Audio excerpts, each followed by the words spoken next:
Boa noite, pessoal, tudo bem? Já? E não vai tirar isso não, você sabe, nunca que tira. Tirando a parte que a Andressa atrapalhou a introdução, nós estamos aqui com o Thiago. Fala, galera. Thiago, sou fã dele demais, vai estar aqui participando da gente, batendo papo. E com a Andressa substituindo o meu irmão, bem melhor, né? Bem melhor.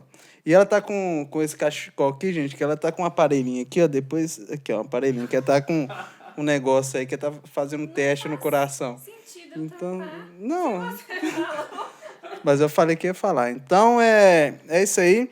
Quer falar alguma coisa antes de começar sobre o aparelho? Oi, pessoas. Estou aqui de novo. Não preciso nem de pôr a mão no microfone, não, né? Mas tá bom. É isso aí, Thiago. Apresente-se aí pro pessoal. Fala o seu nome, se é casado ou não. Show. Vamos lá, galera. Meu nome é Thiago. O Gorel falou. Andressa também, obrigado aí pelo convite. Sou casado. Tenho 8 anos de casamento. Em novembro agora, faz 8 anos. Valeu, Fernanda, por você me aguentar esse tempo todo. Você deve estar vendo, ouvindo, sei lá. Tenho um filho, Sim. Marquinhos, de 1 ano e meio, mais ou menos. Não, desculpa, 2 anos e meio. É normal, não liga não. A gente para de contar um determinado ponto. Sei lá, cara, tenho 31 anos. Isso aí sou eu. Não tem muita coisa pra falar. Meu pai, toda vez que vai falar a minha idade do Jean, ele não acerta uma. Exemplo, o Jean fez... Exemplo, não sei se é 22. Deve ser 22. É Não, 22? mas ele tem só 22. O Jean? Com essa cara. É 22. Viu, pai? Pra ser sincero, eu acho que de vez em quando eu acho que eu tenho 23. Meu namorado que me lembra, você tem 22. Tá bom. E meu pai fala assim, o Jean que tem 21 anos, 21 não, 20. Aí ele é as duas vezes, não acerta de jeito nenhum. Ô Thiago, pra começar, uma pergunta que queria falar com você. Foi crente desde sempre? Cara, isso é legal, velho. Porque, tipo assim, crente desde sempre, velho? Claro que não. Tipo, eu nasci dentro da igreja. Tipo, tal, meus pais sempre foram envolvidos, minha mãe e tal. Mas eu mesmo, a minha relação com o Senhor, ela começou ali com os 14 anos. Até então, cara, eu ia no culto, eu já fazia parte do louvor. Tipo, eles tiveram coragem de colocar com 10, 11 anos, eu já fazia parte, mas eu não tinha uma relação com o Senhor. Sim. Então, assim, onde de fato ali, meio que eu assumi o meu compromisso, independente do meu pai, independente dos meus irmãos e tal, foi com uns 14 anos, mais ou menos. Uhum. Mas eu cresci nesse ambiente. Então, de fato, se pensar, tipo, você é crente desde pequeno? Talvez seja, né? Sim. A resposta seria sim. Mas efetivamente foi ali por volta dos 14 que eu tomei vergonha na cara e tomei as minhas decisões. Entendeu? Tipo isso. Então você nunca foi daquela pessoa assim, o famoso desviou durante essa caminhada sua?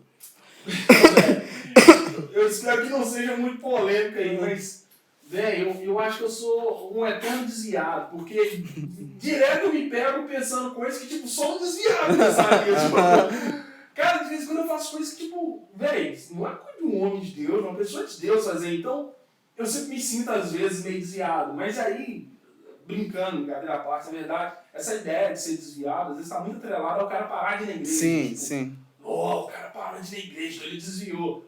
Cara, às vezes ele estava bem desviado, Com certeza. ou às vezes ele parou de ir e nunca desviou, entendeu? Então, assim, eu sempre trilhei esse caminho com o Senhor, dia bom, dia mal, dia 100% com Ele, dia menos 10% com Ele, mas desviar no sentido popular, tipo assim, não, meti o pé, fiquei louco. Não, isso não. Isso eu fiz tudo dentro da igreja no caminho, mas pecado, né? Sim. Faz parte, né?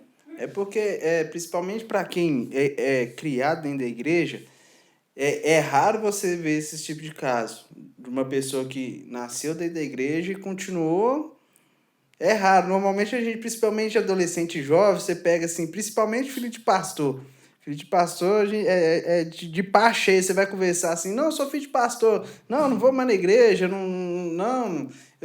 tá bebendo, tá fumando e essas outras coisas aí.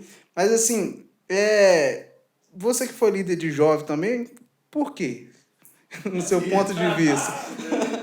Doideira, cara. Eu vou tentar responder isso meio que relacionando com a minha vida também. Até porque não tem como falar só do outro. Acho que a gente se coloca o tempo todo. Tipo, acho que é muito real isso. O cara nasce num lar cristão, nasce dentro de uma igreja, cheio de dogmas, cheio de coisa aprisionando ele. Tipo, ele tem que ser perfeito, ele não pode fazer o que as outras crianças fazem. Tipo, eu lembro que quando eu era criança, todo mundo assistia Dragon Ball Z, Cavaleiros do Zodíaco e tal. Eu não podia ver essas coisas, nunca pude. Se você falar pra mim de desenho, eu não sei. Ao mesmo tempo também, crescer nesse ambiente, você começa a ficar... Tipo, tem hora que você quer meio que dar o louco, sabe? Tipo assim, eu tenho minha vida, eu quero fazer minhas coisas. E eu acredito que muitos se desviam muito nesse viés de tentar se provar, de tentar se encontrar. E aí, a adolescência e juventude é um ambiente propício, velho. Porque o cara chega na adolescência, ele sabe tudo. Toda adolescente sabe tudo. O cara, não, eu sou dono de mim, eu sei o que é o melhor pra mim e tal. Depois que o cara chega com 30 anos, igual eu, desculpa, eu não sei nada. E eu fico fazendo pergunta quem que eu sou. Poxa, eu tenho 30 anos. Mas com 15, 16 anos, se você me perguntasse quem que eu era, eu falava assim, eu sabia tudo que eu queria, agora eu nem sei o que vai ser amanhã, ano que vem, não sei. Então, e a adolescência e juventude, o cara, ele fica meio dono de si, sabe? Tem até uma profeta do mundo aí que fala meio que de ser dono de si e tal, não sei o que, tem uma música dela que fala disso. E a ideia de que, com ele se achando dono de si, ele começa a questionar tudo à sua volta, só que o questionamento dele normalmente não está embasado em alguma coisa. A crítica dele é mais pelo ambiente do que pela essência. Então ele critica mais a igreja do que a essência da igreja, que é o Senhor. E aí ele se revolta, porque a gente sabe que hoje tem ser humano, tem coisa errada, a gente bate cabeça, isso é natural desse ambiente. E o cara às vezes não tem a maturidade de separar, não, aqui é a opinião dos caras, dos homens, da liderança, dos irmãos da igreja, não tem nada a ver com o Senhor. E não separar isso, às vezes ele encontra um refúgio muito maior no que a gente chama de mundo. Não é melhor que todo mundo, mas parece que ele encontra um ambiente mais confortável, onde ele não tem que dar satisfação para ninguém, onde ele é aceito da forma que ele é. Se ele quer beber, ótimo. Se ele não quer beber, de boa, é a sua escolha. E isso vai afirmando ele. Até que chega um ponto que ele cai em si. Eu já vi isso acontecer várias vezes, eu tenho história na minha família, que chega uma hora que o cara percebe, tipo, o que eu estou fazendo aqui? Isso aqui não me completa, isso aqui não me realiza. E aí ele volta para o Senhor, volta para uma outra maturidade, mas ele volta. Né? Então eu acho que por isso que o adolescente jovem, às vezes, ele mete o pé. Né? Eu acho que é mais uma tentativa de se autoafirmar para alguém do que efetivamente viver na essência algo, sabe? Então eu acho que isso rola muito por causa disso. Tiago, aproveitando que você está falando, estamos falando de caminhada, né, de nascer no lar cristão. Me conta qual foi o seu maior desafio durante sua caminhada cristã e para permanecer firme, de não sair. No caso, você comentou que não é eterno desviado, não, né? Não lembro direito o que você falou, não. É mais ou menos isso. Mas o desafio que você, maior desafio que você enfrentou na sua caminhada e que você falou assim, balancei, quase fui. Você teve algum? Isso que ela não queria participar, hein?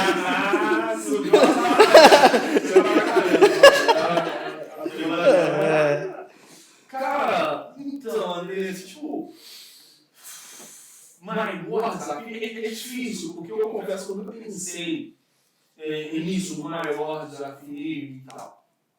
E talvez eu fale uma coisa até meio louca, enfim, talvez não agrade todo mundo. Mas nos meus piores momentos, meus piores pecados, assim, naqueles dias assim que eu falo assim, nossa, cara, hoje estou irreconhecível. Por incrível que pareça, a volta para casa, a volta para o Senhor, foram as mais sinceras. Tipo, eu lembro, você era moleque, velho, assim, na escola ainda, talvez 15, 16 anos, e eu lembro que eu botei na cabeça, tipo assim, velho, eu vou ser crente mais não. Tipo, agora eu piquei o pé, velho. Tipo assim, velho, vou pegar geral, vou beber, vou usar droga, e sei lá, velho. Eu falei assim, não, o que tem de errado pra fazer? Eu vou fazer. Tipo assim, tudo, sei lá, velho. Eu amanheci com a chave do cérebro tava virado, velho. Eu falei assim, não, velho, diabo, eu quero ser meu amigo, vem cá e tal. E, tipo assim, foi nesse nível. E tudo deu errado, mano. E tudo deu errado. Tipo, Velho, pode contar as Pode verdades aqui, falar, velho? pode falar. Mano, você vê que eu tô lembrando, cara. E eu só tô tentando pensar no pior, tipo assim, não foi o maior desafio, não sei, mas teve uma vez, cara, eu cismei, falei assim, não, agora eu sou do mundão, né? Tipo, não, agora eu sou doidão, agora e larguei Jesus. E aí eu cismei que eu ia pegar geral na escola, cismei. E tinha uma menina que gostava de mim. Esses namorinhos de escola, tipo assim, dava moral e tal, não sei o quê. Aí eu fui e dei corda. E marquei de ficar com a menina. Tipo, não, vou ficar com você mesmo e tal. Não, porque agora eu tô nem aí. Agora, meteu o louco, velho. Agora, e fui.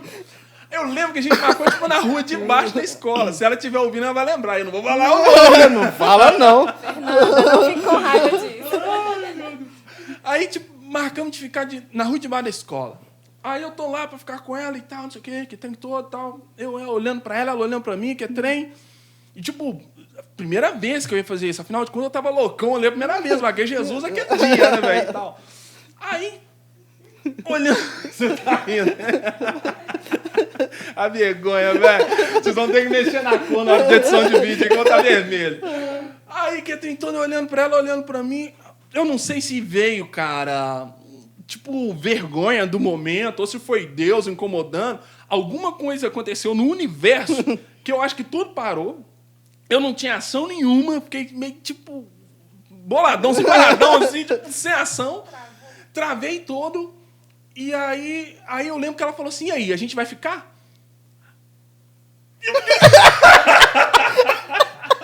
O que faz nessa hora? Tipo assim, Nunca cheguei tanto. Exatamente. Na minha cabeça, assim, eu sou loucão, mas na hora que chegou de ser loucão, eu... E agora, o que faz? Aí passou um ônibus, eu acho, um carro, sei lá. Aí eu falei, tipo, nossa, alguém vai ver a gente. Tipo, pra ela não tava nem aí, velho. Porque ela não tinha esse princípio. Essa ideia de estar fazendo alguma coisa errada era minha. E aí eu, nossa, alguém vai ver a gente e tal, não sei o quê. Aí eu sei que eu falei com ela assim, não vamos ficar hoje, não? A gente fica outro dia. Aí ela meio que, então tá, né, beleza. Aí eu acho que ela me perguntou, não sei que rolou uma conversa, tipo assim, o que eu ia fazer. Lembrei. Eu falei com ela assim, tipo assim, não vai dar pra gente ficar, né, alguém pode ver e tal. Não, eu lembrei, eu tenho que fazer um negócio. Aí ela me perguntou, mas o que você tem que fazer? Cara, a primeira coisa que veio na minha cabeça... A primeira coisa que veio na minha cabeça foi eu tenho que comprar carne moída pra minha mãe. Olá! Carne moída pra minha mãe. E o pior de tudo, cara, sem corno. Cara. E assim, que vergonha, cara. Que situação. Tipo, e foi muito engraçado. Depois eu lembrando, na semana foi muito difícil. Porque, poxa, você com 15 anos, você voltar pra escola, todo mundo. E, tipo assim, Todo mundo vai. Exatamente. O filho de açougueiro, sei lá, tipo, coisa desse nível. Cara, e eu não lembro, assim, exatamente como que foi os depois, relacionar com isso, conversar com ela depois, mas a gente continuou conversando. Já teve outros dias eu falar assim, não, agora eu tô loucão, não tem carne pra comprar e tal. E chegar na hora não acontecer nada. Eu lembro que aí no final, velho, a infantilidade. Eu falei assim, mas eu já tô aqui já, né, e tal. Aí quando ela tava meio que saindo, eu falei assim, não, mas eu não vou ganhar nem um choquinho. Aí foi me dar um choquinho, eu fui pra cá e falei assim, não, eu sou foda pra caralho, velho. Mano, tipo assim...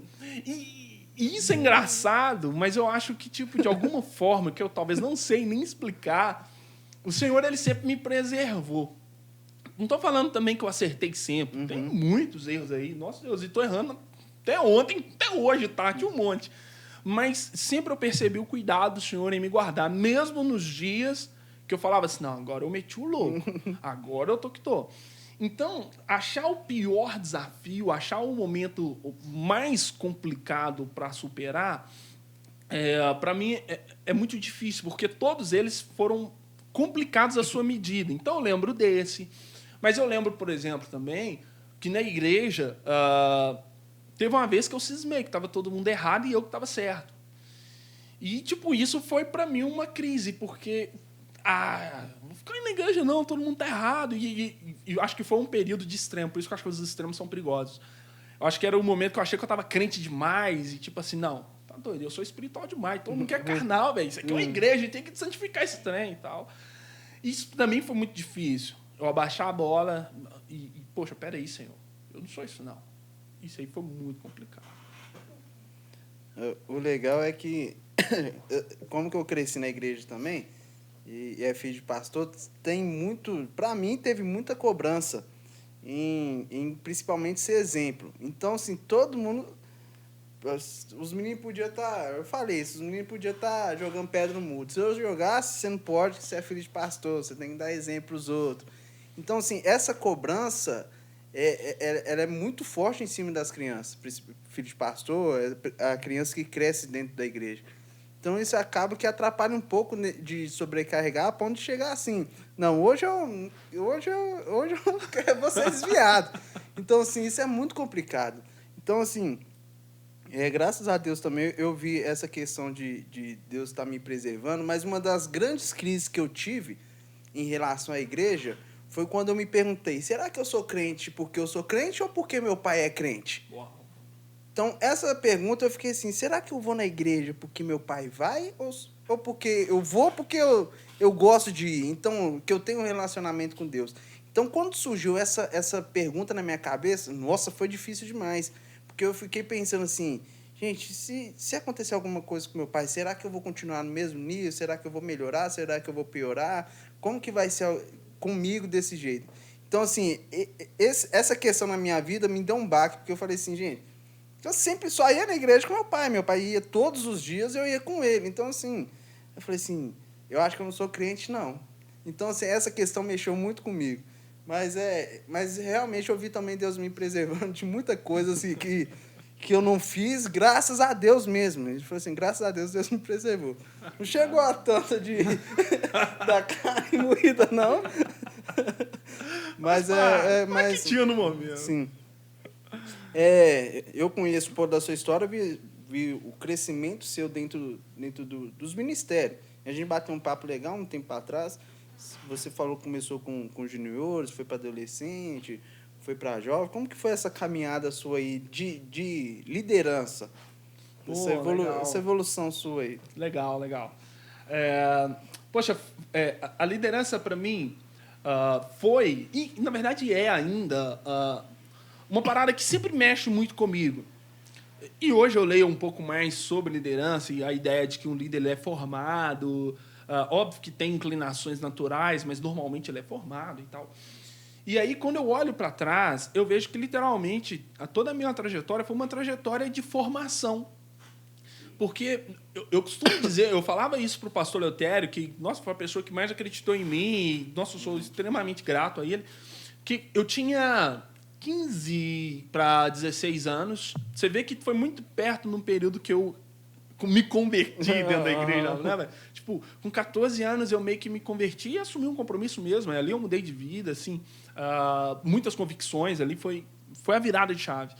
E com 16 anos, o pastor me chama para assumir a rede de juniores da igreja.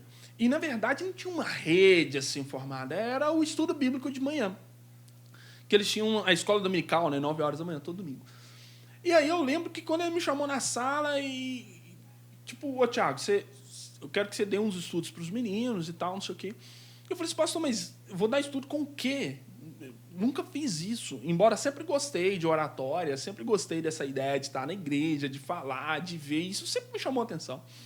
E aí ele foi e pegou no armário dele lá uma revistinha de criança. Pensa uma revistinha de criança da época dele de criança. Os bonequinhos desenhados, os olhos dos bonequinhos. É o olho dele. Não, ele, totalmente. Uns trem feios, sem cor, sem nada. E ele pegou que tem cheirando mofo, bateu na pena, assim, aquela fumaça e tal. Ele falou, não, usa essa revistinha. Aí eu levei pra casa aquela revistinha, me deu até alergia aquela revistinha de tanto mofo.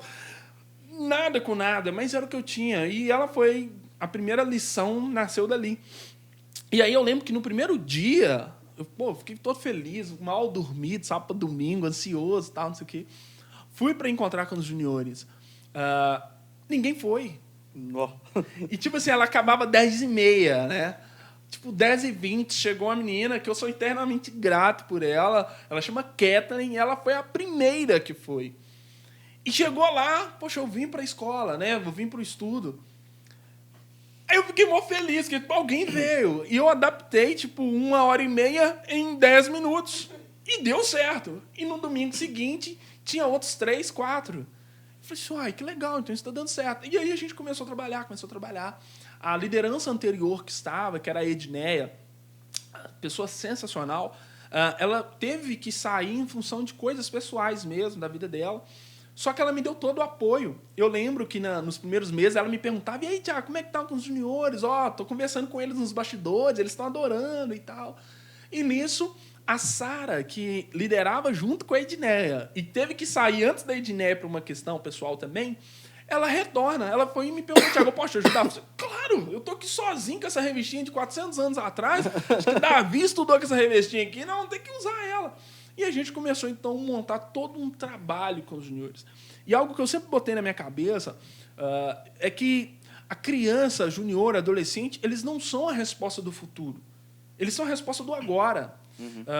Eu até vi uma tirinha, cara, de Instagram, tinha tipo um velhinho conversando com uma criança e o velhinho falando para a criança, tipo assim, no seu tempo, ou melhor, o velhinho dizendo assim, no meu tempo e tal. Aí o menino fica coçando a cabeça falando assim, como assim? O tempo ainda é seu, ele é nosso, eu tô aqui junto com você, você não foi ainda. E, então eu não consigo pensar que o junior, ele tá vivendo hoje, mas para dar resultado no futuro. Não, eu acho que ele pode dar resultado hoje. E a gente trouxe, cara, um nível de compromisso para os juniores pesado, velho. Os meninos eram obrigados a fazer devocional diária. Obrigado que eu tô falando aqui, era tipo assim, você quer tocar? Então, me manda devocional. Você quer dançar? Beleza, então me manda devocional. A gente tinha acampamento tinha hora de dormir, hora de acordar, horário para chegar no curso. Quer participar do ministério? Então tem que chegar antes, não ensaiou, não toca. E os meninos tinham 10, 11 anos, 9 anos, e era nesse nível. Não, aqui tem culto, vocês vão dar a palavra. E criou na época até a ideia, tipo assim, quando o Tiago chama para conversar, é porque o povo tá quebrando e tal. E os meninos me respeitavam muito, porque eu tinha 16 anos. Eu era um menino, 16, 17 anos. Liderando eles de 9 a 12 anos, de 9 a 11 anos, 12 já era adolescente. E tipo assim, eu vivia com eles, eu ia de bermuda, de boné, eu falava a língua deles e tal. E dava para eles uma notoriedade que, infelizmente, muitas igrejas e muitas lideranças não dão. Tipo assim, junior, tá bom, canta uma musiquinha, tá de boa. Não, meu negócio era louvor, tinha que ter projeção da letra, dança, cadê o uniforme da dança? Tem que usar body por baixo. Você ficou? Não vai dançar. Meio que tipo uma mini disciplina. Você vê quando o cara é casado com gente que dança, você sabe falar. O cara falou, é outro nível, só. Body, fala comigo, body. Tinha que dançar de sapatilha. É outro nível. O mesmo penteado e tal. Tipo assim, e era meninos. Eu lembro que a gente fez uma reunião com os pais. E, legal isso também. Véi, vocês estão fazendo viajar no tempo. E aí, poxa, eu tinha 16, 17 anos. Eu estava lidando com filhos de outras pessoas. E eram crianças, eram pré-adolescentes. Então eu tinha para mim que eu era obrigado a dar satisfação para os pais. Eu me preocupava muito mais em ter a reunião com os pais do que com o próprio pastor. Por que eu tinha esse respeito por eles? Porque eu sabia que na posição de pais, se eles confiassem no nosso trabalho, estava tudo certo. Sim. Mas eu sabia também que eu estava acobertado pelo pastor, no sentido assim, muitos pais questionavam, poxa, ele é muito novo para estar fazendo isso. Mas o pastor sempre fala assim, não, eu conheço, eu sei quem ele é, estou tranquilo, eu estou acompanhando. Então, depois, os anos passaram, o pastor foi me contar, que muita gente questionou isso, mas ele segurou essa bronca e nunca deixou chegar em mim na época, que talvez nem maturidade eu teria. E na reunião com os pais, teve uma vez que foi sensacional, cara. A gente fazia reunião aí, não teve dinheiro.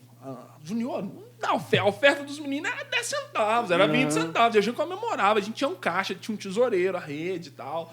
Que hoje o cara que era o tesoureiro lá dos adolescentes, juniores, hoje ele trabalha no RH da Celomital, mexendo com finanças de certa forma. Então, a igreja ajuda algumas coisas. E nessa reunião, alguém levantou na reunião que, tipo assim, não, que os meninos estão vindo para a igreja de boné, tipo, e questionou que eles estavam vindo de boné. Aí um pai falou assim, não, porque não pode, porque se a gente for falar com um juiz, você não pode ir de boné, você não pode ir de bermuda, e os meninos vêm de boné, não, você tem que ensinar, querendo falar para mim, né, tipo, Tiago, você tem que ensinar, dá um jeito. Você tem que falar com os caras, com os meninos e tal, não sei o quê. E aquele trem foi me colocando numa saia justa. Eu nunca tinha vivido essa situação, uma reunião com os pais. E os pais querendo me ensinar como que eu teria que liderar os filhos deles. Isso é muito comum, porque os pais sabem de tudo, né? E aí, aquele trem todo, e eu só pensando assim, meu Deus, me dá uma saída, porque isso aqui tá virando um tumulto. Eles começaram a discutir entre si, um pai falando que era certo usar boné, o outro falava que era errado, e tinha uma avó no meio lá, e aquele tumulto todo. E tinha uma avó no... Cara, do nada não, foi Deus. Hoje eu sei que foi Deus, mas na hora, pra mim, foi tipo minha capacidade. Na hora eu achei que, pô, eu sou bom pra caramba. Hoje eu sei que, pô, só o Senhor vai dar uma dessa. E na hora eu falei assim, gente, peraí, acho que vocês estão indo pro lado errado. Eu não estou aqui para ensinar educação para nenhum filho de vocês. Eu estou aqui para ensinar valores cristãos. Se você acha que o boné é um desrespeito total, você tem que ensinar o seu filho. Se você acha que um boné não tem nada a ver, você tem que ensinar o seu filho. É responsabilidade de vocês. A minha função é ensinar a Bíblia. O que a Bíblia fala de boné? Aí deu um silêncio. Então, não tem nada de boné. Então, eu não vou ensinar se tem que usar ou não tem que usar boné. Isso é responsabilidade de vocês. Ok? O próximo assunto. Todo mundo ficou sem graça. Um menino de 17 anos falando isso, uma reunião de pais. Aí a avó, vocês riram da avó achando que ela tumultuou. Não. A avó chegou em mim e falou no final assim, menino, que sabedoria. E eu, tipo assim, ô dona, você nem sabe. Tava pau quebrando. Isso foi tudo dos juniores. Aí a transição foi um negócio muito legal, porque com os juniores, imagina uma igreja que tinha um grupo de juniores, sei lá, 6 meninos, e de repente a gente foi crescendo esse grupo, tava com 12, 13, 15, 20 juniores. E a gente fazia tudo para eles. A ponto, teve uma vez que teve um intercâmbio com a rede de jovens, e veio uma igreja de fora participar do culto dos jovens da igreja. Só que o grupo de jovens, nesse dia, não sei o que aconteceu, não tinha um número significativo. E no mesmo dia, eu tinha combinado de ir tomar sorvete com os juniores. E nós estávamos na porta da igreja no frenesim. Imagina que é tanto de menino que só saía com os pais, de repente, no sábado à noite, vai tomar um sorvete sozinho. Todo mundo ali com seus 3, 4 reais no bolso, achando que estava abafando, os meninos bonitinhos. Véio. Você vê que os meninos se preparou para o evento, tomar sorvete. Aí, beleza. O pastor me liga, o pastor Leotério. Thiago, o que você está fazendo? Não, pastor, vou sair com os meninos e tal. Seguinte, sai depois do culto.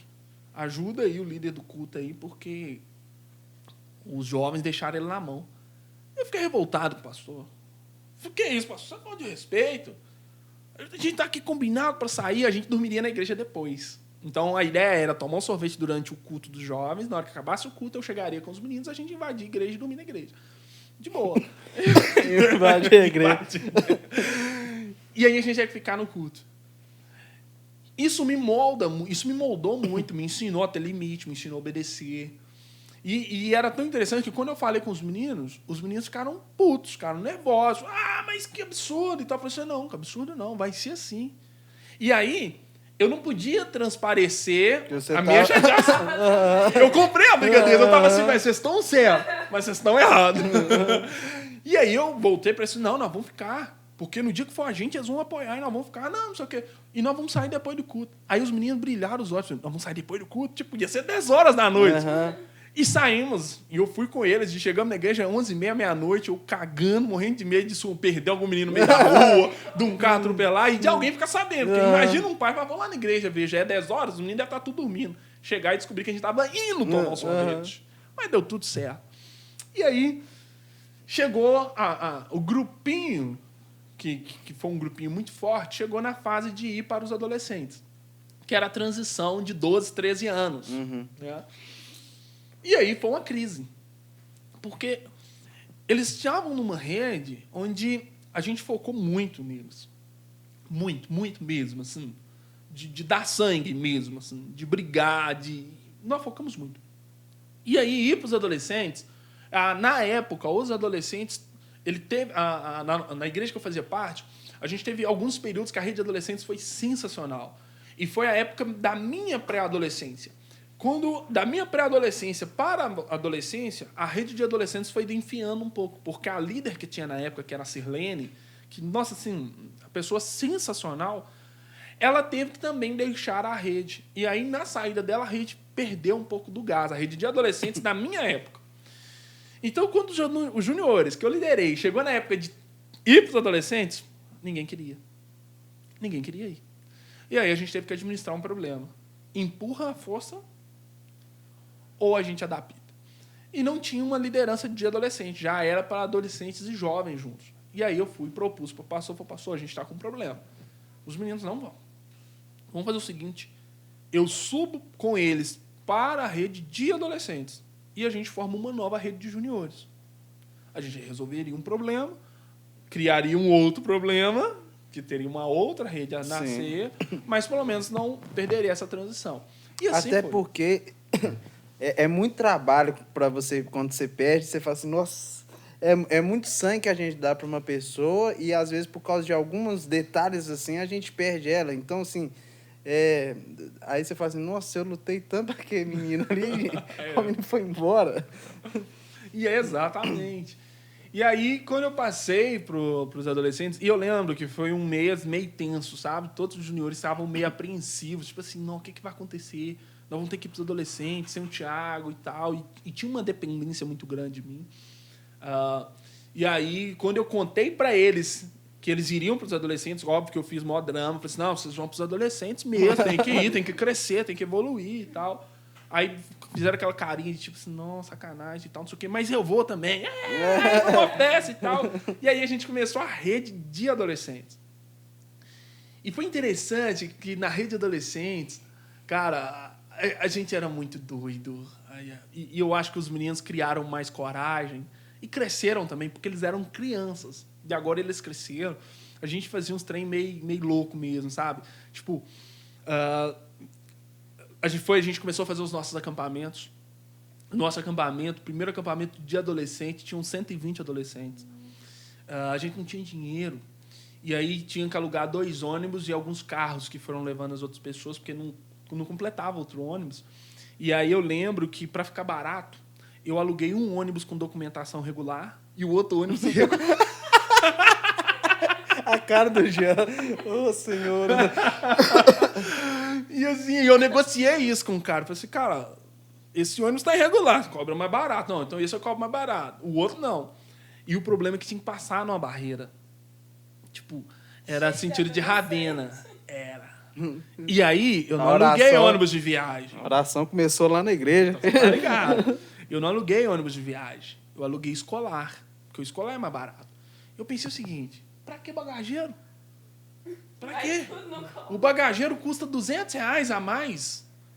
Se a gente meter essas bolsas no colo, debaixo dos bancos, no corredor e tal, de boa. E eu falava, e a gente votava. Eu tratava os adolescentes meio com uma dupla só, nós vamos votar. Vocês querem um ônibus de viagem, vai aumentar R$200? Não, queremos não. Nós vamos pegar um escolar, pau velho. Um tem documentação, outro tem não. É isso que a gente quer. E aí eu combinei. Qual foi o nosso combinado?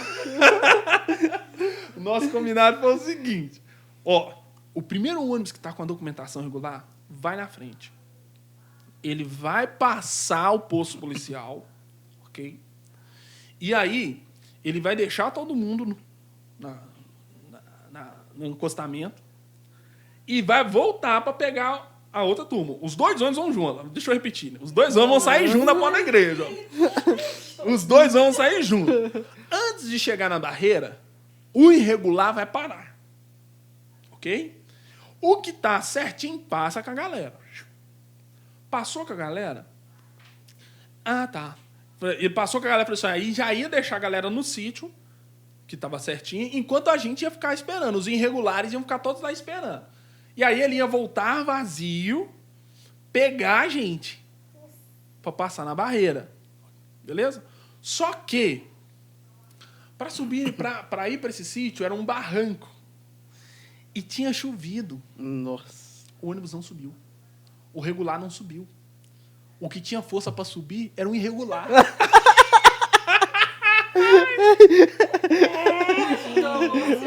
Ser forte. Exatamente. Só que o irregular não podia, eu não podia correr o risco de tentar passar com ele na barreira com os meninos.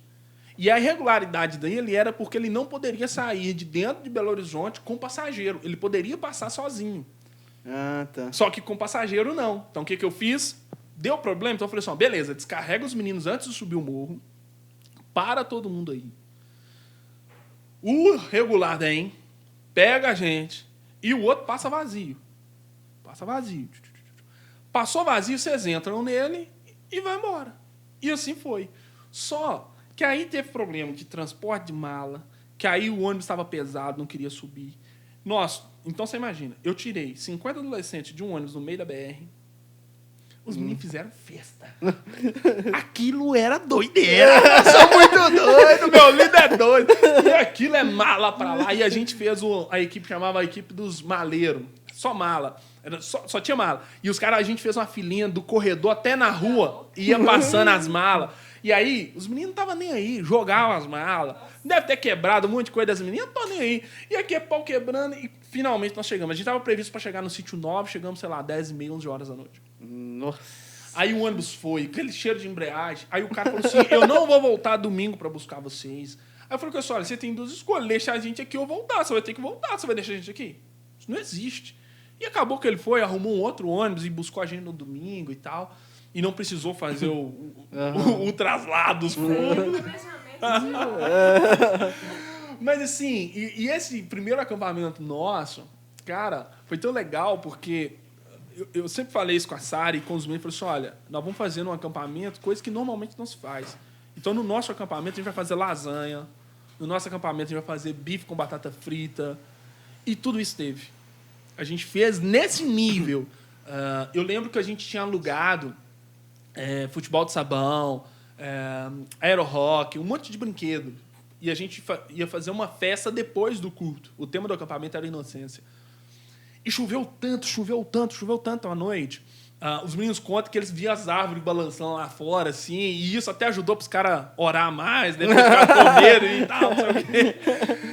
E aí, aquele tumulto todo, acabou que a pessoa não levou os brinquedos, não teve festa, mas foi o melhor acampamento que a gente teve de quebrantamento, todo mundo assim, sabe, assim, ali eu percebi que efetivamente o Senhor tinha uma relação com a gente em acampamentos. E esse foi o primeiro. E de lá pra cá, a gente fez de tudo que vocês imaginarem. De acampamento que já deu tudo certo, de acampamento que já deu tudo errado. Nossa, assim, de tudo. De tudo que vocês imaginarem. Em acampamento, horário de dormir. Tipo, era 3 horas da manhã. Não tem dessa de 3h05 eu ficar correndo atrás de ninguém em acampamento. 3 horas, vai dormir. Eu vou apagar a luz. E falava, 2h30, boto pra vocês por dentro do quarto. 3 horas eu apago a luz. Ah, mas eu vou ficar lá fora. Você não vai ficar. Eu vou, se você ficar, eu quebro você. Mas você vai ficar dentro do quarto. E eu tinha tanta moral com os meninos que todo mundo me obedecia. Literalmente. A gente já fez, sei lá, uns 10 acampamentos de adolescentes assim. E eu falei com eles. Falei assim, olha, se me desobedecer, eu mando embora. Ficou, quero nem saber. Brigou, eu não quero nem saber. Thiago, mas se o cara me der um soco na cara, sai correndo. Porque se eu perceber que você estava na briga, até você que tomou vai embora. Não deixa eu chegar e ver você. E desse tempo todo eu tive que mandar embora 2 vezes. Uma vez só. 2 meninos que eles brigaram. Xingamos eles demais. Você não tem noção. Foi um segundo acampamento que a gente fez nesse mesmo lugar. Os meninos brigaram, sei lá, porque bolinha de sinuca. Eu não quis nem saber. Era domingo na hora do almoço. Mandei eles arrumar a mala. E eles estavam brigando. E quando minha mãe me chamou, minha mãe estava no acampamento, ela me chamou, Thiago, os meninos estão brigando. Aí eu já cheguei e pensei assim, nossa, deve estar aquela cena. Aí quando eu cheguei, os meninos estavam já... A turma do Deixa Disso já tinha chegado e tal, não sei o quê. Eu fui xingar. Os meninos, vocês são burros demais. O que a gente faz pra vocês, velho? Eu tô tirando as tripas aqui pra fazer esse acampamento, vocês brigando, vocês vão embora agora. Aí eles falaram, Colete, a colé o caramba, vocês vão arrumar a mala de vocês agora. Aí alguém falou assim, Thiago, mas quem que vai olhar eles no quarto? Ninguém. Eles não queriam brigar? Quero ver se vocês são homem mesmo. Briga lá dentro, ninguém vai ver vocês brigando. E ó, em 10 minutos quero vocês com as malas aqui embaixo. Ninguém foi atrás deles. E as malas chegou. E não brigaram lá dentro. Aí levamos eles pra dentro do carro, aí vem minha mãe, vem as irmãs da cozinha. Ô, Thiago, ô dó dos meninos. Dó? Dó caramba. Eu queria... Até porque se você é macia, no outro... Metemos os meninos no carro. Aí, como era na hora do almoço, as irmãs da cozinha adiantaram, fizeram uns pratos de comida para eles e levou para eles. Aí elas queriam dar eles para comer na mesa. Não vou comer na mesa, não. Vai comer dentro do carro. Dá eles aí dentro. Comer dentro do carro. E agora vamos embora. E os dois lá atrás, lá, que brigaram, comendo junto. Ou, não pedaço desse Deve ter batido na hora. Exato. Foi horroroso. Você não deixa Se você tira esse... Porque tem regras. Se você tira essa regra e deixa, igual no caso, você falou com sua mãe, ô, tadinho dos meninos, já era. Até o respeito mesmo que eles tinham com você. Exato. Ia acabar ali. Eu lido hoje com adolescentes, adolescentes não, juniores, né? Na dança, e é muito difícil você lidar com essa idade. Eles têm aquela opinião, eles estão na fase de, eu tenho a minha opinião, eu sou adulta, eu tenho a minha opinião formada. Então, se você deixa um pouquinho, para você conseguir o respeito de novo, é muito complicado. Não, já era. E a ideia é de cumprir o que se promete, né? É o que eu falei, ó, vai embora. Não tem conversa, vai embora. E graças a Deus, a gente nunca teve, assim, um problema envolvendo adolescente tão, assim. Isso foi nos adolescentes, né? Aí a galera foi chegando aos 18. A primeira turma, a primeira levada dos juniores Chegando aos chegando aos 18. E aos 18 tinha que ir embora. Tinha que subir para a rede de jovens. E aí, de novo, as dores. Eu não posso deixar. E esses que estavam chegando na beira dos 18 anos, eles já lideravam comigo, já... Aí mudou, né? A figura mudou. Eu já compartilhava o altar com eles, eles ministravam também e tal. Mas chegou a hora. E eu entendi que eu não podia acompanhar, porque seria um vício. Ué, toda vez que você for subir, eu tenho que acompanhar? Não faz sentido. E aí a gente empurrou. Literalmente, a gente empurrou para os jovens, assim, não empurrou assim, no sentido grosseiro, mas a gente falou assim, não, tem que ir. E aí a gente fez uma formatura, fez como se fosse formatura de escola, bonitinho, chamou as famílias e tal. Deu mais ou menos certo. Não deu muito certo, não, mas foi. E nisso eles foram... na época, se eu não me engano, era o Vinícius que liderava e tal. Teve seus problemas de transição, mas alguns se encontraram, infelizmente, outros não se encontraram, e infelizmente faz parte. Eu percebi que eu também não poderia carregar no colo. Eles já tinham maturidade para fazer suas escolhas. Mas aí o passo foi que a gente percebeu que era necessário unificar as redes, porque eu estava com um grupo de adolescentes pequeno, a rede enxugou bastante. Não tinha horário e nem local para fazer culto, porque a gente começou a ter problemas de... O junior, é diferente, ele tem muito tempo disponível. O adolescente, ele tem a falsa sensação de tempo disponível, porque ele tem tempo disponível quando ele tem menos de 15, 16. O menino faz 16, 17 anos, cara, ele começa a fazer curso, começa a ir para as prom, começa a fazer um tanto de coisa. E, de repente, a agenda dele é tão complicada quanto um jovem adulto. E aí, a gente foi e conseguiu... conseguiu mudar o nosso culto para o fim de semana. Nós não tínhamos culto sábado, nossos cultos eram semanais. E aí, nisso, a gente começava a disputar espaço com a rede de jovens. Eu não tinha espaço para ter 2 cultos simultâneos, a gente queria ter cultos separados, fazer muito cedo era ruim, e aqui é trem, que é vulco, a gente percebeu que não estava fazendo sentido. Então, a gente unificou as redes. Foi quando?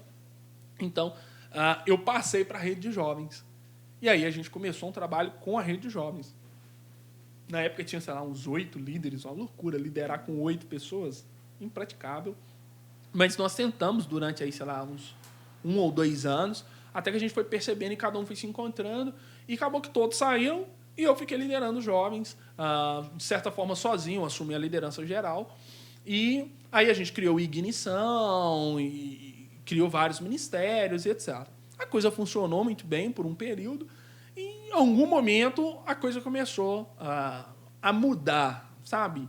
E aí foi onde eu também comecei a me perceber, e falei assim, cara, talvez o meu tempo está chegando e tal, e comecei a amadurecer isso e tal.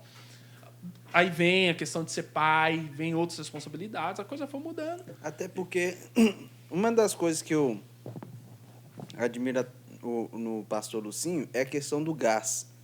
Fala assim, não tem cabimento, cara, dessa idade, ter esse gás que ele tem de pregar fora, tá? Todo sábado, aquele movimento, porque é muito cansativo.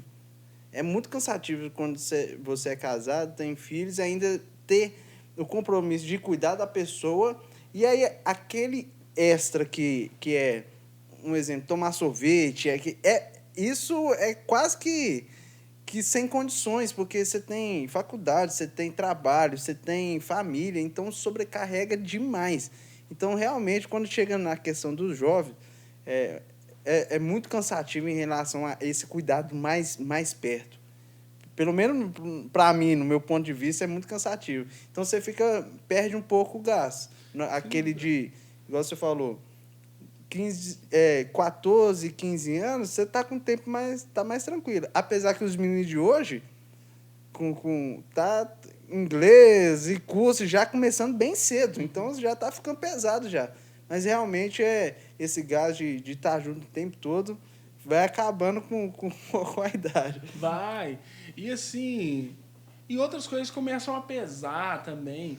Eu percebi que eu liderei dos meus 15, 16 anos até pouco tempo atrás. Então foram 15 anos, 16 anos fazendo a mesma coisa e que em algum momento ou eu me perdi nessa liderança ou efetivamente meu tempo acabou, sabe assim? Hoje eu percebo que eu estou muito em paz com isso, foi um momento, uma transição, eu tenho pouco tempo que eu parei de liderar, mas eu percebo que precisava ter uma mudança, não por mim, mas pelos que estavam, porque já não estava funcionando a linguagem, o assunto, a pegada já não era a mesma. E aí eu percebi que era necessário essa mudança, sabe? Mas, cara, esses 15, 16 anos lembrados aí, eu tomei tempo pra caramba nessa parte, mas lembrados aí, tem muita coisa legal que foi feita, muitos erros. Muitos erros. Mas foi muito legal, foi muito legal. Quer falar alguma coisa? Não? Essa questão, principalmente dos jovens, que um pouco, não falar antigamente não, mas um pouco mais atrás, pelo menos na minha igreja, não tinha tantos jovens na faculdade. Hoje os meninos com 18 anos já estão entrando na faculdade. 18 anos. E aí essa questão de... Você não pode falar qualquer coisa para o menino, eles não vão engolir qualquer coisa. Você tem que ter uma estrutura, você tem que conhecer também, você tem que estar envolvido no assunto atual. Então, como que você, nessa época toda, lidando com isso? Porque o pessoal que você liderou tem bastante gente com faculdade, estudado, essa briga aí de ideologia, de teologia e por aí vai. Cara, isso é legal, cara, isso é legal. E é interessante, porque muitos eu liderei dos juniores até a faculdade, né? Por exemplo, tem pessoas que eu liderei até fazer pós, até fazer mestrado.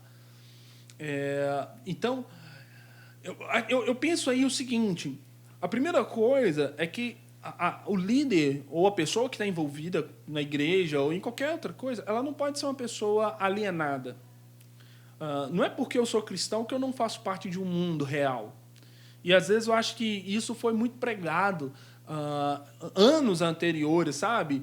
Em cristãos mais antigos, talvez de 20, 30, 40 anos atrás, de que tipo, o cristão não precisava nem estudar, porque, afinal de contas, não, a gente serve o Senhor, então Deus proverá. Essa máxima de, tipo, tudo não está na conta de Deus e a gente... Não, eu só tenho que ir para a igreja, o meu trabalho é ir para a igreja. Fez com que uma geração ou várias gerações deixassem isso de lado. Até porque muito tempo não, mas alguns anos atrás, faculdade era até mal vista pela igreja. Tipo assim, não, o cara vai desviar na faculdade. Aí eu lembro, na minha época de adolescente, eu via isso, falando assim, as festas da faculdade, você tem que tomar cuidado. Cara, na faculdade é a mesma coisa. Tipo, a gente que já passou, que tá lá ainda, a gente sabe que, tipo, se o cara não é firme no Senhor, não é a faculdade que vai fazer ele desviar, não. Isso não tem nada a ver. Então, eu acho que o primeiro ponto é o cara não ser alienado. Não ser alienado. Não estou querendo dizer que o cara tem que saber de tudo, porque é impossível. É até interessante ele ter vulnerabilidade. Vou falar de novo para você editar essa parte, tá? Vulnerabilidade. Para ele... Nossa, ele fala tão espontâneo. Você viu? Tão natural. Mais uma vez, vulnerabilidade. Tipo, pro cara ter essa vulnerabilidade e falar, olha, eu não sei esse assunto, eu não domino esse assunto, mas eu entendo razoavelmente que é mais ou menos isso. Ter esse respeito. E quando você lidera pessoas pensantes, e que aí é o melhor público para se liderar é o público pensante, porque você não é responsável pela decisão dele. Sim. A pessoa se responsabiliza. Mas, ao mesmo tempo, em contrapartida, a barra aumenta. Não adianta você não preparar um estudo e querer pregar para um cara que é pensante. Ele vai perceber que as suas ideias não têm conexão. Não adianta você não fazer uma leitura correta do texto e querer falar para ele que aqui, ó, O ladrão veio roubar, matar e destruir. O ladrão é o diabo. Não, o texto não está falando do diabo ali, está falando de falsos cristos, que não necessariamente seja o diabo. O cara, ele é mais questionador. Somado a isso, você tem um mundo globalizado, você tem a internet 10 anos atrás, era bem mais difícil a gente acessar o Google. Era a internet de escada, não Nossa, sei. Tipo, eu lembrei disso. Tipo, computador, só tinha um computador quando tinha na casa, na sala, horário. Tipo, eu lembro que quando saiu o Orkut, tipo assim, era o horário que cada um tinha pra entrar no Orkut. Aí você tinha que marcar com seus amigos pra todos estarem naquele mesmo horário pra você interagir. MSN. Tipo isso. Então, hoje não, velho. Você tá lá no culto, lá, ou uma discussão que você falou uma palavra que o cara não sabe, ele dá um Google aqui no celular, pô, legal. Então, imagina se você fala uma coisa que, na verdade, não é. Na hora ali, ele vai pesquisar. E eu não tô querendo dizer também que o cara tem que ser o expert para compartilhar a palavra, não, porque se ele for esperar isso acontecer, ele nunca vai ser, porque ele sempre vai se sentir deficiente. Mas ele tem que ter um mínimo de conhecimento do que ele está falando. Talvez, pensando nisso, eu fiz o caminho da teologia, eu estudei teologia, para falar menos bobeira. Sim, menos. Fala certinho. Fala menos bobeira. E não tem jeito, não. Vira em vez e fala assim, nossa, eu falei isso aqui, nada a ver. E você descobre que aquele pensamento evoluiu e 30, 40 anos atrás não esgotou todo. Então, hoje já tem outros teólogos pensando um pouco mais além sobre aquilo. Então, eu fiz teologia primeiro pensando em, olha, eu tenho que dar um melhor de mim. Então, não dá para inventar. Então, mas eu não me considero um teólogo, porque eu não faço nenhuma produção, eu não sou pesquisador. Eu fiz uma teologia básica, tanto é que foi dentro de um seminário batista. Se eu quisesse ser um pesquisador em teologia, aí eu recomendo o cara a fazer uma faculdade fora do ambiente religioso para fazer numa instituição que é puramente o conhecimento. Dentro de uma estrutura religiosa, que foi o CEBENJ na época, que foi muito bom, estava ali por trás toda a teologia batista.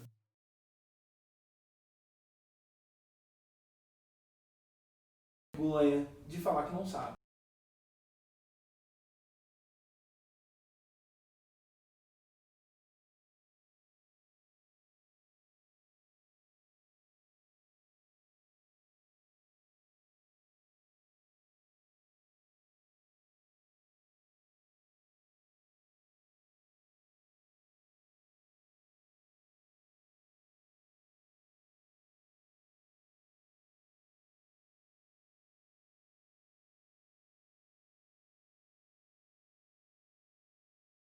Entendendo, teve um churrasco aqui em casa, veio meus primos mais novos, a última leva.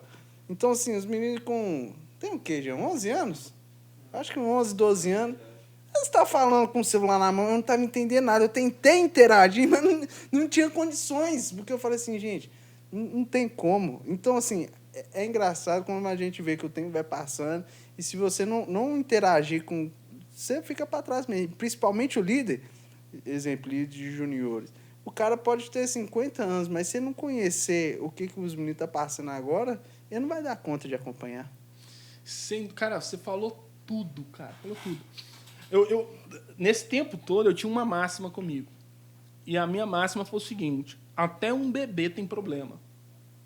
O bebê tem um problema. Qual que é o problema dele? Eu cansei de mamar no peito direito. Eu quero mamar no de esquerda agora. Eu tô sujo. Eu tô com fome. Eu tô com sono. Eu tô cansado. E vocês ficam querendo brincar comigo. Esse é uma angústia do bebê. Cabe quem está com ele identificar isso. Então, quando eu comecei com os juniores, o que muita gente fala, junior, isso é escória da sociedade, essas pragas não sabem nada, esses meninos acham que sabem tudo, e não são nem adolescente nem criança, tá no meio do caminho. Eu falei assim, não, cara, ali eles têm um problema, talvez esse seja um problema de identidade. O junior é um pré-adolescente, ele não é criança, ele não quer ser chamado de criança, mas ele também não pode ser chamado de adolescente. Aí ele é pré. Olha que tem ridículo. Você não é alguma coisa? Olha que dor. Então tem que dar notoriedade para esse menino. Fui para os adolescentes. Cara, os adolescentes têm um problema. Esses caras acham que sabem da vida. Esses caras acham que dominam tudo. Por que eles acham isso? Por que efetivamente essa menina acha que ela sabe mais que a mãe dela e que o pai dela? Qual que é o problema por trás disso? E isso foram coisas que eu vim trabalhando. Por exemplo, de meninas que pecavam mesmo. Tipo assim, tinha uma menina lá que ela ficava com os caras, aí eu falava com ela assim, poxa, mas por que você ficou? Não sei. Você gostou? Não, foi prazeroso? Por que você fez? Não sei. O problema dessa menina era o pecado em si? Não. O problema dessa menina talvez era uma autoestima, era uma menina que não foi compreendida, era uma menina que estava em busca talvez de achar uma tampa pro buraco dela e não achava. E não achava o que se completava. Então eu tinha que entender a dor dela. E é o que às vezes uma pessoa que já passou daquela fase fala assim, isso é bobeira. Não é. Para ele não é. Aí fui para os jovens. Os jovens têm outro problema. Cara, a maior parte dos jovens que eu liderei sofrem de ansiedade. A maior parte dos jovens que eu liderei sofrem de ansiedade. Todos, assim, a maioria. Porque qual que é a ansiedade? Ele não é um adolescente. Ele chegou no auge da vida, que é o sonho de todo mundo é chegar nos 18 anos. E depois que você chega com os 18 anos, você descobre... É só isso? Ter 18 anos é só isso? Não é possível. O que eu posso ser com 18 anos? Pode ser preso. Tipo isso. Só que dá uma crise, porque o cara começa a se perguntar, quem que eu sou? O que eu vou fazer? Onde eu vou morar? E a comparação? Você vê o pessoal que estudou com você no ensino médio fazer faculdade, você, Deus, eu tenho que fazer alguma coisa, porque, olha lá, o fulano de tal já fez isso, o outro tá ganhando tanto, e eu tô aqui, aquele trem mata a gente por dentro. Exato. É a dor dele. Eu lembro que nos cultos de jovens, toda vez que eu tocava em assuntos relacionados a isso, a comoção era muito maior, porque ali estava uma dor muito forte. Às vezes o cara tem um Instagram cheio de gente seguindo, postando altas fotos, a menina altas aqui, super bem, mas quando você aperta um pouquinho, você descobre que o está totalmente destruído ou não tem formação nenhuma. E aí era o meu trabalho de tentar colocar isso, recompor isso, construir isso de alguma forma. É a dor dele. Aí eu vejo, por exemplo, não, beleza, vamos achar os jovens adultos, que foram os caras, então, agora, que conseguiram passar dessa luta do que você é no futuro e agora está sendo alguma coisa. Você descobre que os caras estão desesperados com outras coisas. Assim, meu Deus, eu casei, agora tem que dar conta. Tem o meu filho, quem que meu filho vai ser? E, de repente, é uma outra dor, é um outro anseio, é uma outra necessidade, e assim vai. Então, quem trabalha com pessoas tem que respeitar o momento dessas pessoas. E essa questão de... Principalmente quem casa mais jovem, né? Eu lembro que eu casei nesse... casei aquele negócio todo. Eu lembro uma vez que a Andressa passou mal e eu tô tranquilo, né? Aí meu pai me chamou. Ariel, a Andressa tá passando mal? Tá. Você não vai levar no médico, não? Eu perguntei. Ela falou assim que... Não quer ir. Falou assim, Ariel, deixa eu falar um negócio com você. Agora você é casado, meu filho. Isso é responsabilidade sua. Se você estiver passando mal, você tem que levar ela no médico. Nossa, sério, pai, sério, falei assim, quase, nossa, agora eu que tenho que levar ela no médico, porque eu nunca tive isso, sempre foi meu pai que levava minha mãe no médico, meu pai levava a gente no médico, agora a Andressa passa mal, eu fiquei assim, nossa, eu, então, amor, vão no médico, não quero ir não, vão no médico, uai, você tem que ir no médico, falei bravo, mas... Tô vendo a bravinha, tô vendo. Foi meu pai que deu esse toque, falou assim, filho, você casou, agora é responsabilidade sua. E realmente a gente vê, às vezes, casado, às vezes briga assim, que você fala, gente, isso daí não é pra brigar, não. Falta muito essa questão. A pessoa tá meio perdida. É nova naquilo, casei. Conselho Jean que vai casar, fala que... Não, legal, velho. Vou te dar um conselho poderoso. E é tão interessante. Não tem, não. Não tem, não. Vamos lá, hein, velho. Vamos lá. Você é só humorosa aqui. Vamos ser dois conselhos, tá? 2. O primeiro é, você tem tempo de desistir. Esse é o primeiro. E é engraçado falar nisso, mas isso é muito real. É muito real, sério. Não, mas eu nunca queria aceitar esse conselho. Olha de só. forma nenhuma. Mas é tipo, a hora da escolha é agora. Tipo, você não é obrigado a fazer isso. Entendeu? Então ela tem que ser uma escolha real mesmo. Sim. Não, eu quero isso. Isso é o primeiro, porque é muito fácil casar. Eu descobri hoje que é muito fácil casar. quando a gente não é casado, a gente acha que é muito difícil. Nossa, cara, casa, não sei o quê. Não, as coisas se acertam e vai. Então não é difícil. O casamento, não sei o quê. A gente sofre 1 ano, 2 anos programando para durar 25 minutos a cerimônia. Para o homem e para a mulher durar 15 minutos. É fácil casar. E eu tenho descoberto que é mais fácil separar. Que as pessoas estão separando, tipo assim, mais fácil do que casar. Então, o momento, você está no seu melhor momento. É um momento que você pode falar assim, quero, não quero. Quem não pode falar quero, não quero, é a gente. A gente não tem essa opção mais. Porque a gente casou. Eu casei com a Fernanda, eu tinha 23 anos, a Fernanda tinha 20 para 21. Casamos novos. Então, foi a nossa escolha naquele momento. Esse é o primeiro conselho. Então, para você que está solteiro ouvindo aí, você está no seu melhor momento, saiba disso. Segundo conselho. Aprenda com os detalhes. Vou contar para vocês uma história. Eu casei, e aí... foi muito engraçado. Quer perguntar, Tiago? Fala, quer falar. Eu não ia perguntar. Mas fala. Não vou falar. Já tá falando, mas... Pode concluir seu raciocínio, Thiago. E aí eu casei. Eu lembro que eu e a Fernanda, a gente entrou para comprar um apartamento. Com 1 mês de namoro, eu sabia de alguma forma que eu casaria com a Fernanda. Foi Deus que me falou? Não. Foi o universo? Sei lá. Não sei. Eu sei que vai essa manhã eu vou casar. E então, com 1 mês de namoro, a gente foi numa loja da tenda. Não recomendo tenda pra ninguém. Foi um prejuízo, mas fomos lá, merchan, que eles paguem a gente. E aí... Paguem, não processo. Não. Se é pra falar de processo, eu tô processando. E aí, demos entrada, começamos a financiar o apartamento há 100 anos. Os nossos filhos pagariam. O problema é deles. Cada um com seu problema. O meu era começar e eles terminaram. Beleza. E aí, aquele trem todo, só que atrasou a entrega do apartamento. Uma bagunça danada, que trem todo. Acabou então que a gente decidiu morar em um barracãozinho. A gente alugou um barracão. E aí, beleza. Casamos no sábado. Fomos pro hotel, ficamos de sábado para domingo para segunda, e segunda a gente viajou. Então eu nem voltei no barracãozinho onde a gente tinha deixado as nossas coisas. Só tentamos arrumar o máximo de coisas que deu antes do casamento, mas ficou um monte de coisa para colocar no lugar, um tanto de trem ainda. E beleza, viajamos. Foi uma viagem que eu ganhei, foi sensacional. Fomos para João Pessoa. Nossa, foi linda a viagem. Um detalhe sobre a viagem, já que vocês gostam de coisas engraçadas, eu estava lá viajando, tem foto disso, eu acho uma piada, como que eu era feio e Deus me abençoou. Não. Que isso, cara. Eu costumo dizer que a Fernanda fez trabalho social comigo. Não, eu sou fruto daquele projeto. Não, se vocês pegarem as fotos minhas antigas, mano... Eu lembro. Tá doido, Cracolândia, velho. Não tinha lógica, velho. Proerd mesmo, matriculado, cachazinho, tudo mais. Vocês estão indo?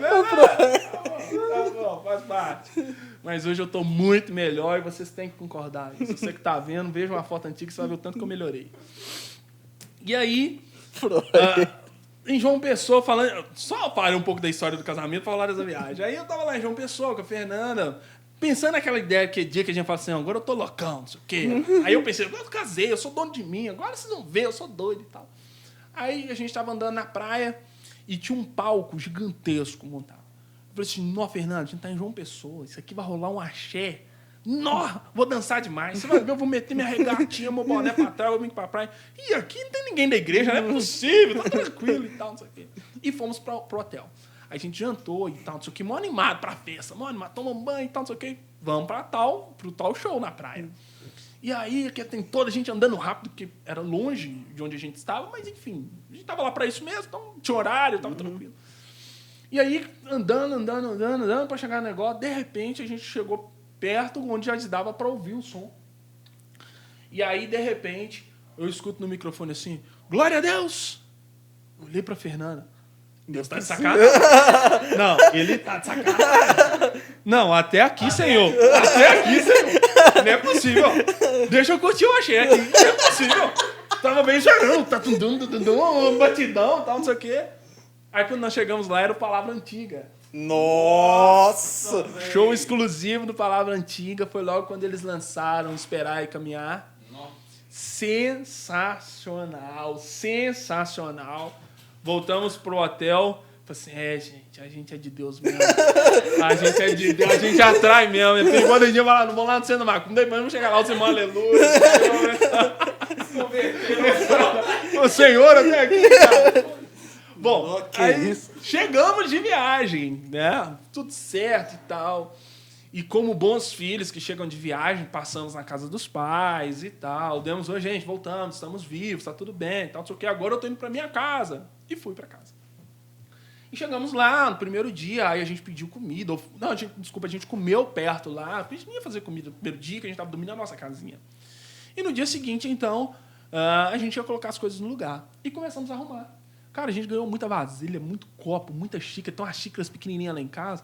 Gente, quem toma café naquele trem? Você tem que estar lá até hoje. Próximo, vou te dar de presente de casamento. Vou trazer pra você. Me perdoe quem me deu, mas a xícara eu nunca usei. A xícara que... Vocês devem ter alguma xícara lá assim. Tem. Não, uns joguinhos, mas é um xícara de boneca, de bonequinho. Bonitinho só, vai legal. Enche pra começar a dar. E aí, botamos que tem todo lugar, mó feliz e tal. Falei assim, aí, Fê, vamos arrumar comida? Ah, vamos, aí. E aí, fomos descobrir que a gente não tinha gás. A gente tinha um fogão, mas não tinha gás. E aí a Fernanda falou comigo, cadê o gás? Aí eu falei com a Fernanda, cadê o gás? Quem tinha que trazer o gás? E ninguém falou pra mim que quando eu casasse eu tinha que ter gás. Gente, mas isso não... Você cresce com o gás, já estava lá na sua casa. Você bebeu, o gás já estava lá. Você vira adolescente, o gás está na sua casa. De vez em quando, uma vez por mês, ou menos, sei lá, vem um cara e traz um gás novo e coloca na sua casa. Você descobre que, tipo assim, a vida é isso mesmo. Daqui a pouco eu peço, chega outro gás aqui. É isso aí. Mas eu descobri que eu não tinha um gás. Que era... Botijão, né? Isso não tinha. Aí, comprar o gás. Um verdadeiro homem agora, né? Aflorou o macho alto. Disse, não, Fernando, fica tranquilo. Pode guardar a xicrinha aí que eu vou arrumar um gás. Na minha cabeça tá assim, eu vou sair e vou voltar para casa com gás. Quando eu saio no portão, eu descubro. Aonde compra gás? Onde compra gás? Eu não sabia, eu estava num bairro novo. E nem se eu tivesse um bairro antigo, eu nunca soube onde compra gás. Meu pai comprava, minha mãe comprava. Eu nunca imaginei que eu teria que comprar gás. E aí eu comecei a andar para lá e para cá. E aí um bom crente ora nos momentos difíceis. Ô, Senhor, eu preciso de um gás. Senhor, onde compra gás? E aí, gente, vocês não vão acreditar, achei um motoqueiro entregando gás. Vocês acreditam? Parei em alguma rua lá, achei o cara. Só, velho, você mesmo. Eu tenho que comprar um gás. O cara me deu o telefone do lugar, aqueles imãs de geladeira, eu fui pedir o gás e tal, não sei o quê. Seu primeiro imã de geladeira. Exatamente, o primeiro imã de geladeira. E aí, o cara chegou com gás, me entregou o gás e falou assim, você tem o registro? Não sei se chama registro, nem sei o nome daquele trem. A válvula. Você tem? Claro que eu tenho. Comprei o fogão. Claro que eu tenho. Tem certeza? Tenho. E eu entrei com gás, todo feliz. Agora eu vou ligar o gás. Cadê? Nem mangueira tinha.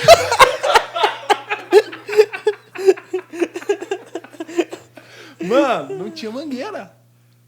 Eu falei assim, gente, quem vende um fogão sem mangueira? Gente, isso é um absurdo. Você não pode. Isso não pode. Isso é sacanear, gente. Aí eu liguei pro cara. Aqui, você tem válvula? O cara, tem. Você tem mangueira? Tem. Então traz aí. E ele trouxe esse trem e tal. Aí eu arrumei o gás. A gente almoçou umas 4 horas da tarde. Mas foi sensacional. Isso tudo pra te dar o meu segundo conselho. Olha se você vai ter gás. Isso é importante. Isso é importante. Mas foi muito legal. E tem coisas, cara, muito sensacionais. Casamento é algo maravilhoso. A gente aprende todo dia. Engraçado, quando a gente casou, que você falou da adaptação, né? Quando a gente casou, eu lembro que a primeira vez que o Ariel foi trabalhar, que eu fiquei sozinha, eu morava aqui embaixo.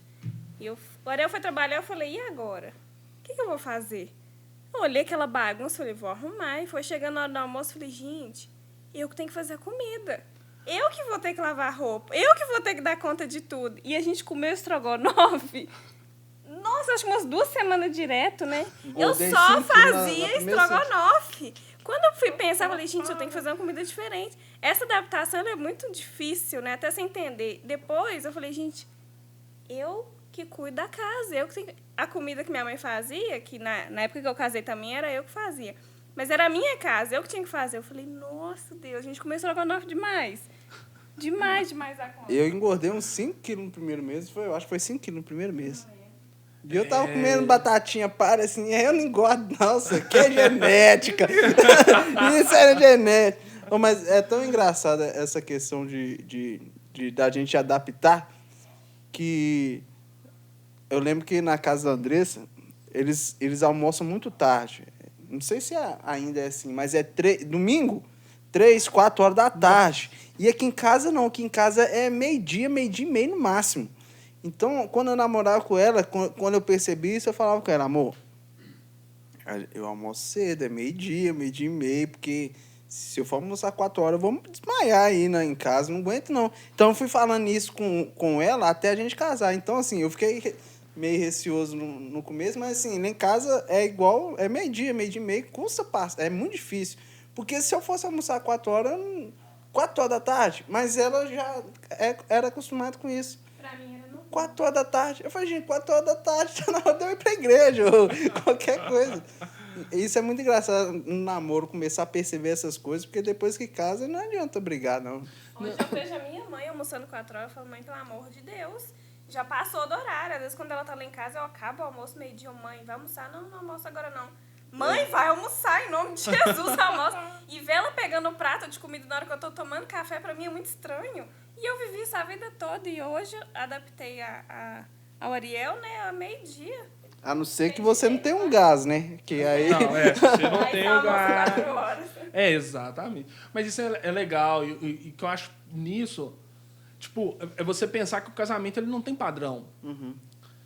Tipo, não existe a fórmula ideal do casamento, é a fórmula que os dois combinam, que vai dar certo. Bem parecido com isso, ao contrário, era minha mãe com janta.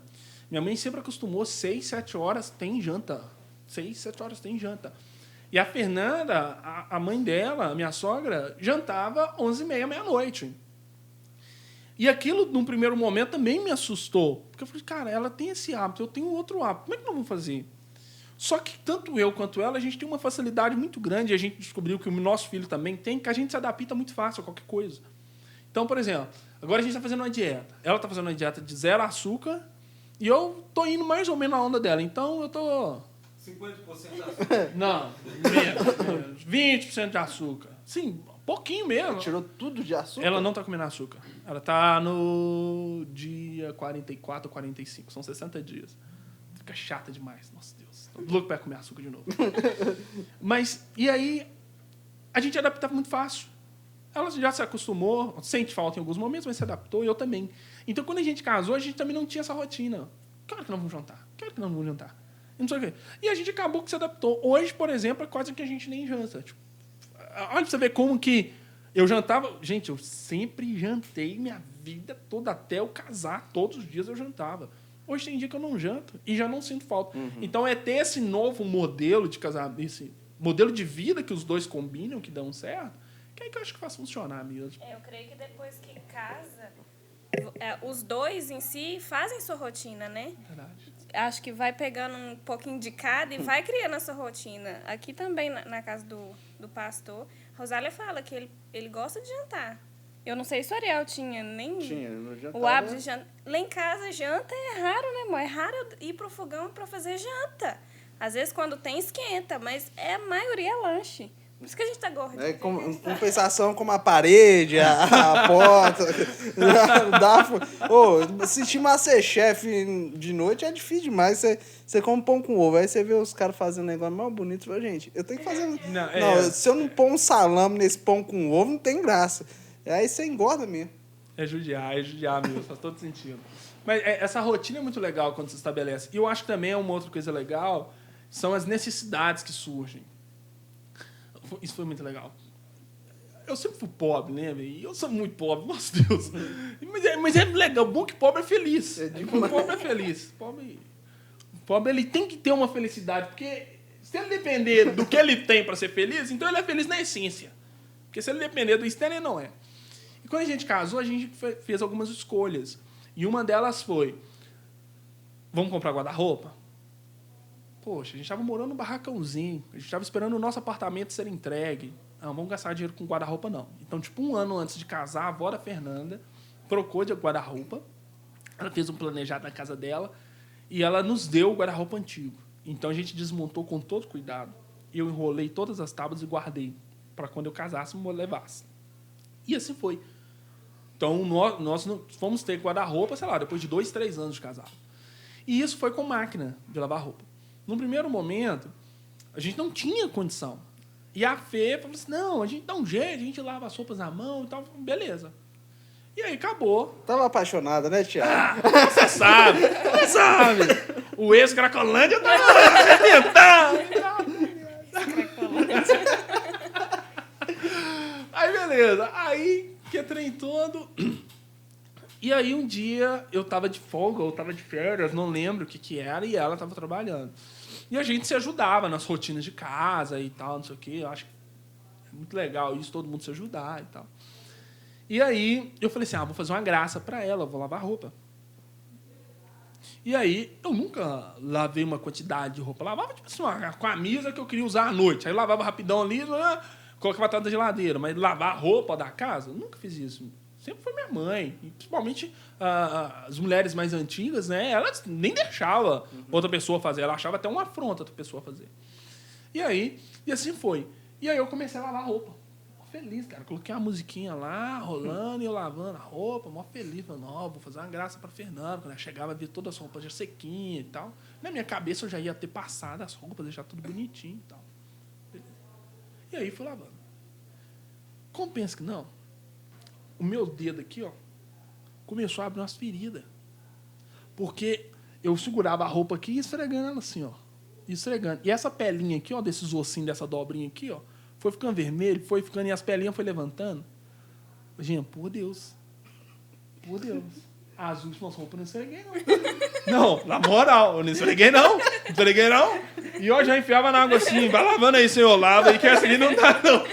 Cara, eu terminei de lavar a roupa, minha mão ficou assim, ó. Batismo pecado, só com o levado, filho? E pronto.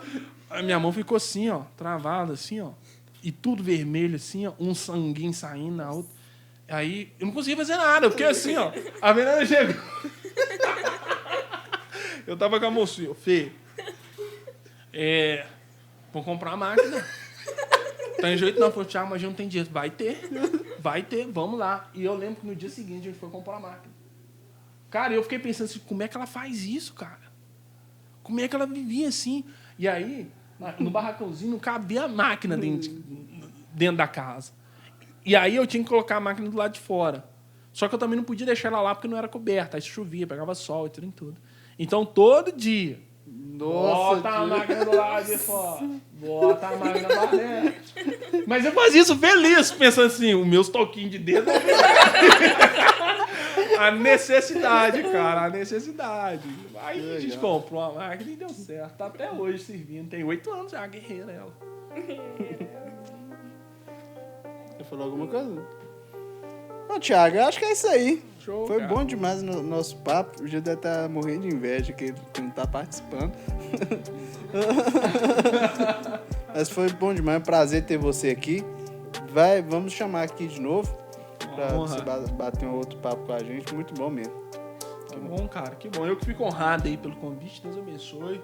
Desculpa qualquer coisa e vamos que vamos. Não que isso. Hoje é cada história, né? Quer falar alguma coisa, Jean? Não. Alguma coisa? Não. Então é isso aí, pessoal. Até mais. Até a próxima. Quarta-feira que vem. É nóis.